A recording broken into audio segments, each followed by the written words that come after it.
I hope that's not coming here. I would now like to invite Rosemary Gill, the daughter of Lieutenant James Connal Howard Gill, to provide the address.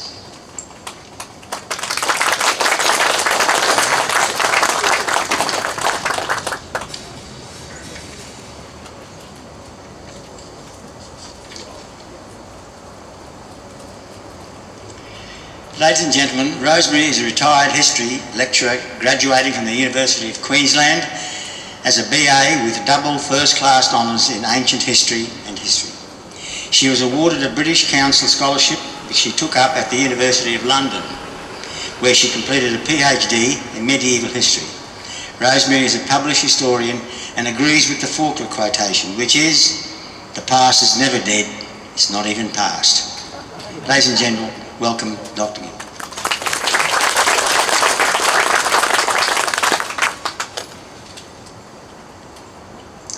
Your Excellency, distinguished guests, ladies and gentlemen. My father, Connal Gill, enlisted in the RANR in July 1939 when he was 23 and was posted to Port Moresby. There he was made telegraphist and secretary to Lieutenant Commander Hunt. He soon met Commander Eric Felt, the man charged with the extension and maintenance of the Naval Coastwatching Association. In May 1941, Dad was promoted to Paymaster Sub-Lieutenant and Naval Intelligence Officer and began to help Felt with administration work. This really was when he became a Coastwatcher. In December that year, my father was sent to Rabaul to assist Lieutenant Hugh Mackenzie, also a Naval Intelligence Officer, a man of about 40 who'd been called out of retirement to work as Felt's assistant and given the rank of acting lieutenant. Today I can give only the sketchiest outline of my father's story and shall begin with the immediate aftermath of the fall of Rabaul to the Japanese on the 23rd of February 1942. Dad, his immediate superior Hugh Mackenzie, and a group of enlisted men and civilians made up a group of about 20 survivors. A highly dangerous 2-month journey by land and water lay ahead of them. They had 2 imperatives. First, to reach a communications post so they could pass on all available information to Port Moresby, and secondly, to find an evacuation point. The party had to split up at least twice. How did the group that devolved to my father's charge, how far did the group that devolved to my father's charge actually travel? Well, as the crow flies, the crow being me with a big atlas and a long ruler, it's about 480 kilometres. From Calais, south of Rabaul, to Marai, down the south coast of the Gazelle Peninsula to Sanpun, then a long backtrack, necessary unfortunately, to Rhyl on Henry Reed Bay, and an overland haul to Lullabout on the north coast of New Britain. Then a further trek west by land and coastal waters to Aboki, and finally the sea journey to Witu Island, where they began the voyage back to Australia. About 480 kilometres according to that ruler, but soon after Calais they began their long encounter with what Dad described as the vertical type of geography which we got to know so well. In his service diary, which he kept for the duration of the trek, he recorded distance on a time basis because he explained linear distances have little meaning. To go forward 1 mile, you often have to travel 4 or 5 miles nearly vertically up and down. So the total distance covered could be anywhere from a very conservative 500 kilometres to 1,000 kilometres, or possibly more. Initially, the group had a teleradio with them, but Hugh Mackenzie decided it had to be destroyed if they were to outpace any Japanese pursuit. On the 6th of February, when they were about halfway between Cullis and Marai, Mackenzie and 5 of the members of the group left for Waterfall Bay, further to the south, where a teleradio was thought to be. Their journey suffered interminable delays from illness and the presence of the enemy, and a second start had to be made in early March. But by then, hope was starting to seep through. Word had come from the North Coast that an Assistant District Officer, Keith McCarthy, was tasked by Major General Basil Morris, the GOC, to evacuate all possible personnel from New Britain. Mackenzie, before this second departure, placed my father in charge of the remaining 14 men. Dad's orders were to proceed to McCarthy, who had a teleradio on the North Coast, and send word to the Navy of Mackenzie's intentions. My father and his party were dogged by exhaustion and illness, exacerbated by poor diet. But Dad had a ferocious will to survive, and his credo was to help everyone in his charge survive too. This strength of his would be tried in some terrible ways. But he finally met McCarthy on the 14th of March, only to find him unwilling to use the teleradio because he suspected the enemy had picked up earlier transmissions. My father recorded that he and McCarthy talked far into the night about evacuation plans, and Dad also taught McCarthy Eric Felt's variation on the coast-watching Playfair Code, which provided greater security and allowed keywords to be used for longer.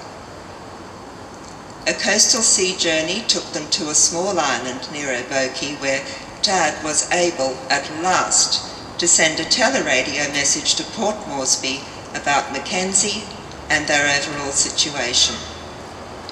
There followed the short voyage to WWII Island, where they commandeered the Burnsville vessel Lakatoy and made their voyage back to Cairns. I want to tell you a little more about events surrounding the departure of the Lakatoy, since Dad was so intimately involved with these. The vessel itself was a 350-ton steel-hulled inter-island trader. It had been moored at WWII Island since the fall of Rabaul because the captain refused to budge. Whilst McCarthy investigated the possibility of an air evacuation for the almost 250 personnel now gathered at Oboke, my father talked to Jim Lumley, the second engineer of the Lakatoy, and he was able to report to McCarthy that the vessel had sufficient fuel and water to cover the voyage from WWII to Cairns. He recorded, "I had to talk to McCarthy about trying to get the Lakatoy out, as I knew how useful she'd be on the Australian coast." McCarthy went one better. If aircraft were not available, we could ferry the troops out in the Lakatoy too. This became the plan of evacuation. My father knew the ship's cargo of copra would have to be disposed of. He'd seen one go up like a tinderbox at Port Moresby, so it went overboard and was replaced by sandbags to hold the ship stable and make room for more personnel. He also insisted that the white ship be camouflaged. That was a task taken up by Lincoln Bell, one of McCarthy's men. He said that the result, a startling mix of grey, brown, green and yellow, certainly made the Lakatoy unrecognisable. Most important of all, my father ensured that the Lakatoy avoided the main sea lane to Samurai. And he did that because back on the 11th of February, on the trek, he'd watched and plotted the schedule of Kawanisi flying boats from Rabaul on afternoon patrol over the sea lanes to the south of New Britain. He knew exactly where the Lakatoy should not be. And he provided one final, wonderful flourish in the face of wretchedness and weariness. my father wrote, although Lakatoy was not a commissioned ship, as a gesture, I had Signalman Briley and Parker make a white ensign out of a bedsheet, a pilot jack, and some red calico. We flew our ensign all the way from Witu to Cairns. Once back in Australia, there was obvious need for rest and recuperation. The effect of malaria, ulcerated legs, starvation, exhaustion, and stress could not be denied indefinitely. But my father was young, and he'd survived. On the 16th of June in 1942, he and my mother, Betty Blair, were married, with little notice given the vagaries of leave, but they always said they could not imagine a happier wedding than their homemade one. Married life began in Townsville, where Dad continued on the staff of Operation Ferdinand, as the coast-watching organisation would be known for the remainder of the war. But his health broke down again and again. Malaria led to pneumonia, which led to pleurisy, and he was finally discharged in 1944. He and my mother returned to Brisbane, where he completed an LLB at the University of Queensland and went into practice in his father's legal firm. He'd actually completed a BA and the Solicitors Board exams prior to the war. He'd always loved history, and having felt its hand on his own shoulder, devoted what time he could to learning how to write well-researched historical papers and books. He continued to serve in so many different ways, and there simply is not time to list the organisations and institutions he helped, and all in an honorary capacity. My father was awarded an MBE in 1975 and an AM in 1984. And it was always a matter of quiet pride to him that these honoured his voluntary work. His outlook was simple. He'd been spared when so many men his age had not, and he felt the desire to build up and enrich the community and the country that he and they had defended. He was, to put it simply, a hero hidden in plain sight. Thank you.